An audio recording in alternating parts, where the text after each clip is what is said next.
Hola y bienvenidos una vez más a Formación Comunista. Soy Denis Paredes y hoy vamos a hablar de ese último intento de Stalin por realizar la reforma democrática.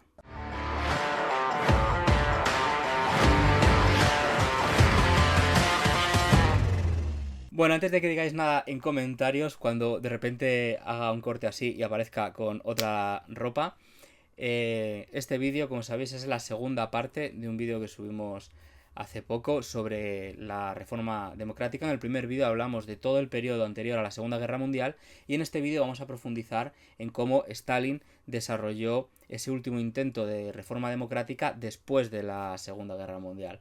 Así que, sin más dilación, os dejamos con el vídeo. Bueno, como hemos dicho, toda esta lucha por la reforma democrática de Stalin se tuvo que ver interrumpida porque comenzó la Segunda Guerra Mundial. Finalmente, la olla a presión que estaba convirtiéndose Europa con este desarrollo del fascismo explotó. Hitler invadió media Europa, invadió la Unión Soviética y tuvieron que centrarse en cosas más acuciantes y de necesidad, como era defender la patria y luchar contra esas hordas fascistas.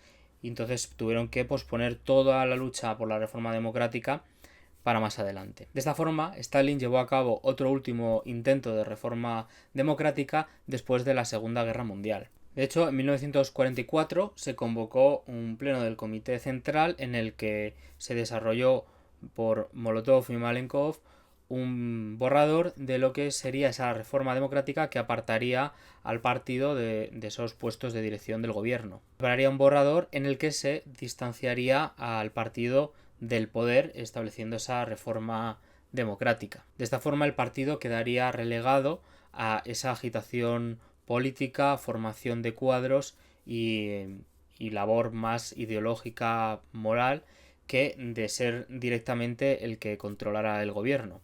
Y de hecho, Stalin apoyó que se aprobara este borrador. De hecho, Stalin con esto lo que quería era, de una vez por todas, institucionalizar todos esos cambios introducidos en la Constitución de 1936, que finalmente se estrecharan lazos entre la población y el Estado soviético, devolver el control de las instituciones estatales a aquellos que estaban realmente capacitados para llevarlas y evitar que el partido degenerara en lo que finalmente se convertiría, ¿no?, que es en una institución burocratizada en la que una casta de parásitos pues intentan agarrarse al poder, que es lo que pasó tras la muerte de Stalin hasta la caída de la Unión Soviética. De hecho, Stalin, a partir de esta Segunda Guerra Mundial, empezó a espaciar más las reuniones de ese comité central del Partido Comunista para intentar alejarlo de la dirección de lo que es el gobierno soviético. O sea, Stalin intentaba apartar al partido de esa dirección, pero de manera cautelar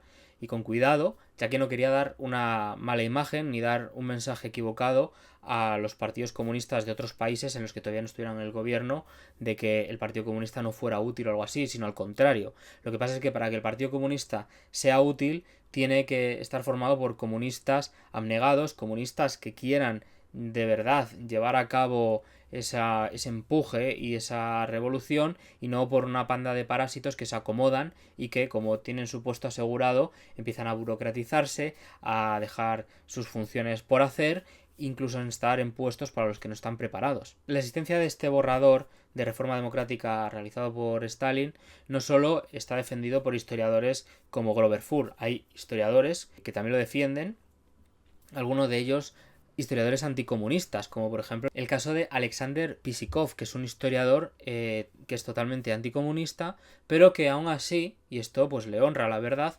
reconoce que Stalin desarrolló esos borradores. De hecho, este historiador señala que en los borradores de esa reforma democrática llevados a cabo por Stalin, en los borradores ponían cosas como, por ejemplo, que el desarrollo de la democracia socialista como base de la construcción de una sociedad socialista sin clases convertirá progresivamente la dictadura del proletariado en la dictadura del pueblo soviético. A medida que cada individuo se implique día a día en los asuntos del Estado, el crecimiento de la conciencia y la cultura comunista en la población y el desarrollo de la democracia socialista llevará a la paulatina desaparición de forma de coacción en la dictadura del pueblo soviético y a un progresivo aumento de las medidas coactivas para la influencia de la opinión pública y en la conversión de este principalmente en el órgano de dirección económica del país. El borrador trataba sobre el desarrollo de la democratización del orden soviético. El plan reconocía como esencial incorporar a los trabajadores en la gestión de los asuntos de Estado, en la cotidiana actividad estatal y en la actividad social, sobre la base del rápido desarrollo del nivel cultural de las masas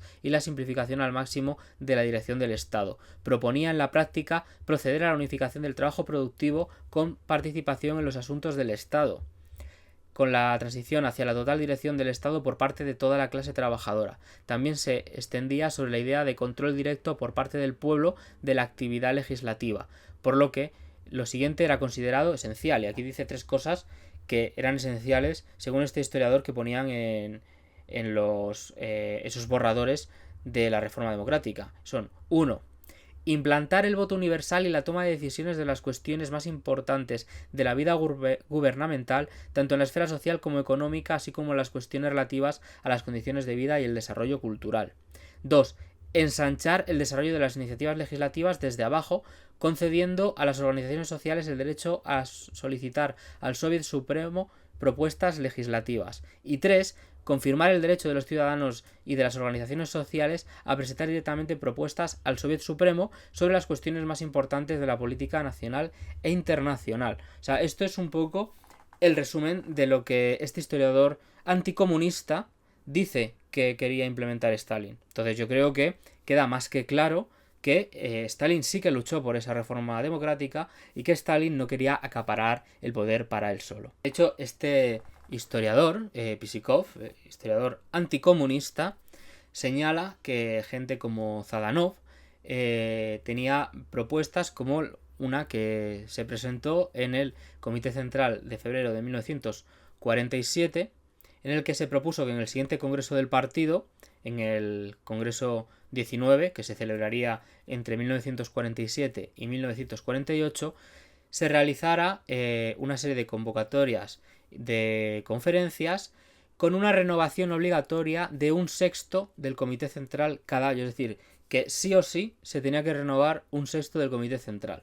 Esto lo que quería hacer era pues que hubiera un poco de rotación en esos puestos, que entrara un poco de aire fresco y que no hubiera esa gente parásita. Finalmente, esta propuesta de celebración de congreso no se llevaría a cabo hasta 1952 y casualmente Zhdanov murió en extrañas circunstancias en 1948. O sea, había alguien que claramente no quería perder su puesto de poder y había varios intereses enfrentados. O sea, nosotros nunca defendemos la Unión Soviética como un estado perfecto. O sea, estamos viendo que había gente que se oponía a Stalin y podía ganarle el pulso de la reforma democrática. De hecho, esa reforma democrática finalmente no se llevó a cabo, pero no porque Stalin no quisiera. O sea, esa visión de que Stalin lo controlaba todo y que todo se hacía lo que quería Stalin, pues no es muy cierta. O sea, Stalin tenía poder y dirigía muy bien y hizo que la Unión Soviética alcanzara unas cotas de desarrollo nunca antes vista, pero tenía cierta oposición interna, había ciertos problemas de burocratización y ese tipo de problemas son de los que tenemos que aprender para no volver a caer en ellos en un futuro. Finalmente llegamos al 19 Congreso, el que se celebró en 1952, ya sin Zhdanov, en el que, bueno, pues fue el último intento de Stalin para poder llevar a cabo esa reforma democrática. De hecho, este congreso fue prácticamente prohibido y perseguido y declarado básicamente damniato memorae por Khrushchev, por lo que se discutió en él, porque obviamente iba en contra de luego las mentiras que él diría en el siguiente, que sería el 20 Congreso. Y de hecho Brezhnev, que en su época se transcribieron todos los congresos, se transcribió casualmente hasta el 18 y se evitó cualquier cosa de este 19 Congreso, por lo que se hablaría ahí. De hecho, el pleno posterior a este congreso tampoco fue transcrito y solo existen párrafos sueltos del discurso que dio Stalin. O sea, para que veáis lo que hicieron después para intentar echar esas toneladas de basura sobre la memoria de Stalin, intentando borrar lo que se había dicho en ciertos congresos, en los que además apostaba por esa reforma democrática que tanto niegan y tanto, no sé, todos estos anticomunistas que, como hemos dicho ya varias veces, intentan vender la historia de un Stalin totalitario y que quería aferrarse al poder, pues vemos que no. De hecho, según Grover Furr, ha reunido una serie de cuestiones que son las que Stalin quiso tratar en ese congreso, entre las que se encontraban el cambio del nombre del partido, que en lugar de llamarlo Partido Comunista Bolchevique de la Unión, llamarlo Partido Comunista de la Unión Soviética. También en este congreso se reemplazó el Politburó del Comité Central por un Presidium. El cargo de secretario general, que era el cargo de Stalin, fue suprimido.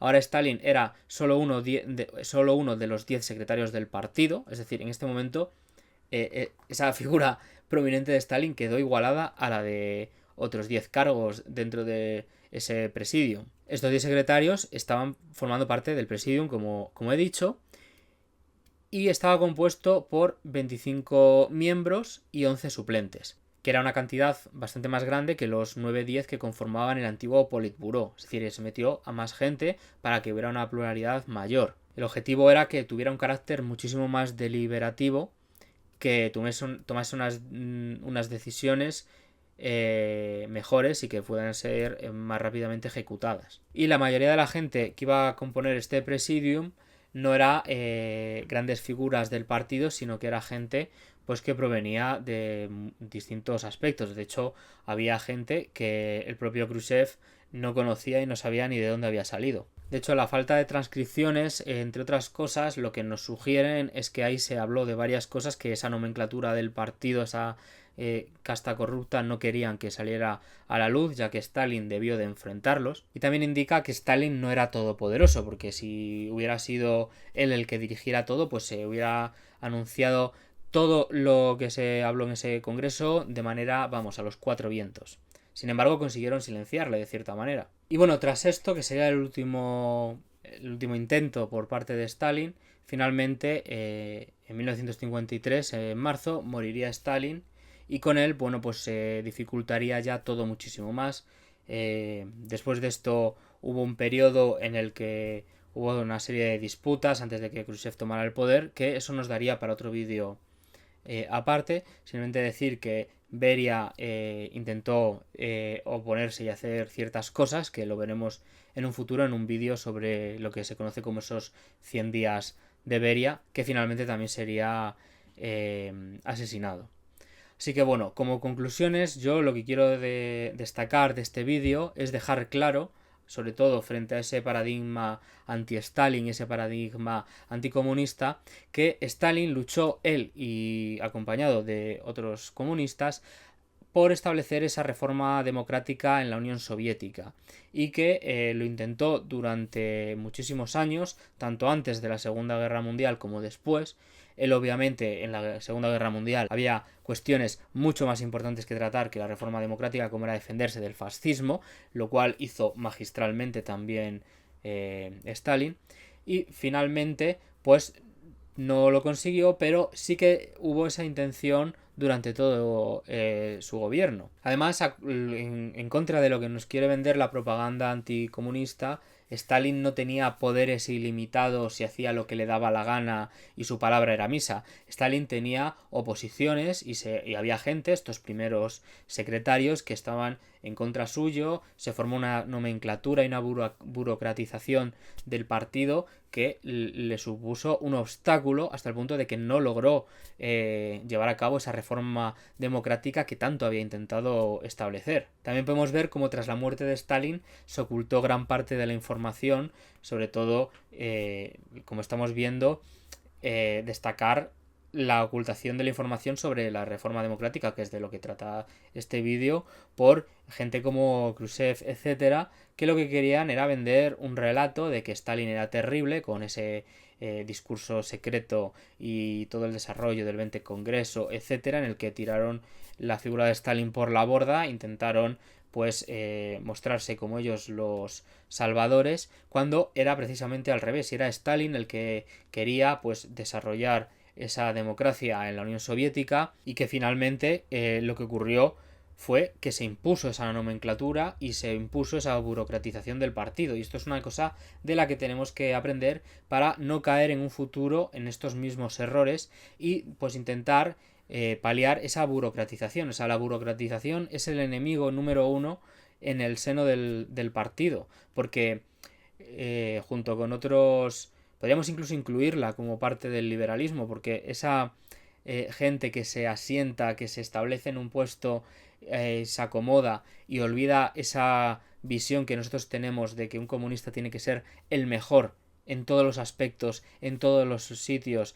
y ser ejemplo siempre, y que un comunista está donde está y lidera porque es el mejor y es el más capacitado, no porque sea comunista o no porque sea el que ha puesto el partido o ha cooptado no sé quién o lo que sea, sino que es una visión al final de ganarse el puesto. Y esto, una forma con la que Stalin lo quería asegurar, era mediante esas elecciones libres y secretas en las que participara todo el mundo y todos los puestos estuvieran sujetos a ser revocados, que es una de las grandes reivindicaciones del movimiento comunista, esos funcionarios públicos revocables desde el Manifiesto Comunista y la Comuna de París. Así que bueno, si os ha gustado este vídeo, es un vídeo que nos ha costado bastante hacer, hemos tenido que rebuscar en un montón de libros de Grover Furr, que si queréis saber sobre este tema, Stalin y la Reforma Democrática de Grover Furr es el mejor libro, hemos rebuscado en él muchísimo y nos ha servido también pues para recordar ciertas cosas. Y yo espero que también os haya gustado. Así que si queréis vídeos como este, no olvidéis suscribiros, darle a me gusta, seguirnos, haceros miembros del canal, etcétera, que a nosotros nos ayuda mucho. Así que, lo dicho, nos vemos en el siguiente vídeo de Formación Comunista. Cuidaros todos.